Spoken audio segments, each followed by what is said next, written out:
朋友们，大家好，我是小南。有的孩子，还有一些中老年的朋友，一到秋冬季节呀，就会咳嗽连连，还会有发烧呀、大便干燥之类的情况发生。其实这还是体内有虚火、脾虚导致的。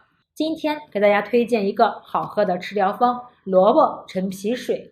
大家可以先保存一下，回家的时候呀就可以安排上了。这个食疗方真的是要大力推荐了。萝卜呢，虽然是很平常的食物，但是它的全身都是宝。萝卜的根可以作为蔬菜食用，萝卜叶子则可以治痢疾，而萝卜籽就是中药里大名鼎鼎的来福子，可以行气化痰、止咳通便。中医认为萝卜性凉，味辛甘，入肺胃经，能够消积滞、化痰热、下气、宽中、解毒，治食积胀满、痰嗽湿阴、肺痨咳血、呕吐反酸等。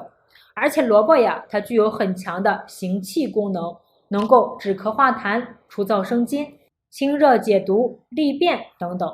那用萝卜加上陈皮来煮水，则更是加强了理气化痰的功效。如果是痰多胸闷的人呢，用这个食疗方是没有一点问题的。但是食疗它不比药，需要持之以恒，效果才是最好。今天的分享就为大家讲到这里了，喜欢我的视频可以点个关注。如果有哪些健康方面的问题，可以在下方的评论区留言，或者是私信我。感谢朋友们的支持，咱们下期视频见。